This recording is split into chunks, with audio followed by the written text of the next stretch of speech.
고린도전서 15장 12절에서 19절입니다. 그리스도께서 죽은 자 가운데서 다시 살아나셨다 전파되었거늘 너희 중에서 어떤 사람들은 어찌하여 죽은 자 가운데서 부활이 없다 하느냐. 만일 죽은 자의 부활이 없으면 그리스도도 다시 살아나지 못하셨으리라. 그리스도께서 만일 다시 살아나지 못하셨으면 우리가 전파하는 것도 헛것이요 또 너희 믿음도 헛것이며 또 우리가 하나님의 거짓 증인으로 발견되리니 우리가 하나님이 그리스도를 다시 살리셨다고 증언하였음이라.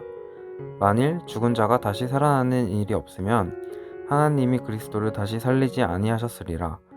만일 죽은 자가 다시 살아나는 일이 없으면 그리스도도 다시 살아나신 일이 없었을 터이요 그리스도께서 다시 살아나신 일이 없으면 너희의 믿음도 헛되고 너희가 여전히 죄 가운데 있을 것이요 또한 그리스도 안에서 잠자는 자도 망하였으리니 만일 그리스도 안에서 우리가 바라는 것이 다만 이 세상의 삶뿐이면 모든 사람 가운데 우리가 더욱 불쌍한 자이리라. 아멘. 바울은 앞서 짧게 그가 전하는 복음이 무엇인지를 요약해서 말했습니다. 그리스도께서 행하신 일, 곧 죽으시고 다시 살아나신 일을 핵심으로 소개합니다.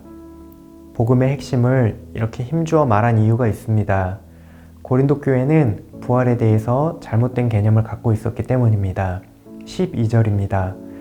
그리스도께서 죽은 자 가운데서 다시 살아나셨다 전파되었거늘 너희 중에 어떤 사람들은 어찌하여 죽은 자 가운데서 부활이 없다 하느냐. 죽은 자 가운데서 부활이 없다고 생각하는 사람들이 교회 안에 있었습니다. 어떤 사람들은 한 번 죽으면 모든 것이 끝난다고 생각했습니다.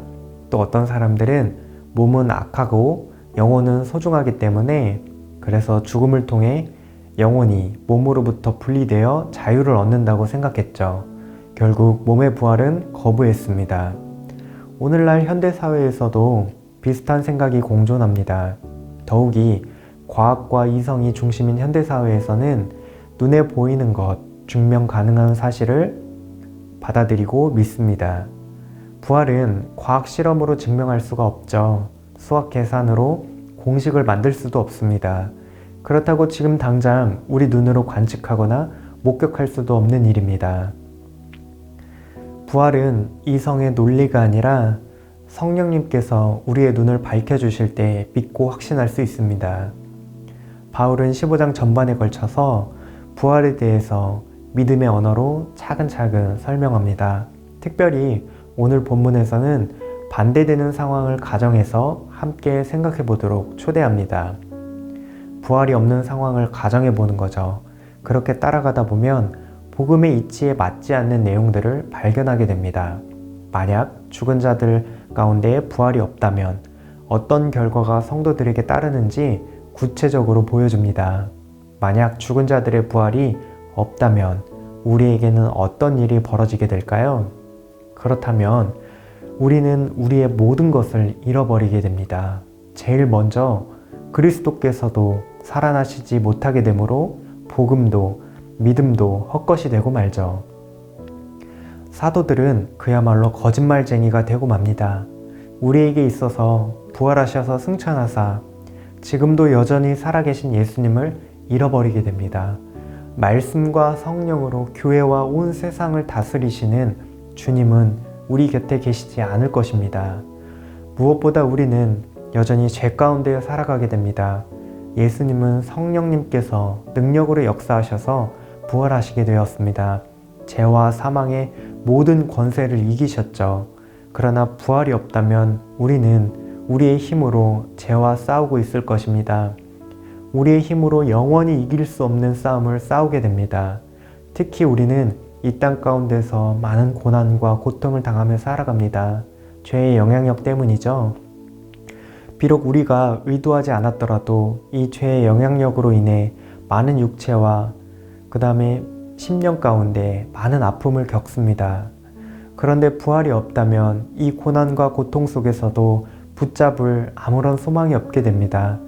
죄로 인해 파생되는 많은 고난과 고통 속에서 신음하며 해결할 길 없이 좌절하고 말게 되죠. 결국 우리 하나님은 우리를 구원하실 수 없는 분이 되고 맙니다. 부활이 없다면 이러한 가정이 얼마나 복음의 이치에 맞지 않는지를 우리는 알 수 있습니다. 하지만 우리 하나님은 부활의 주님이십니다.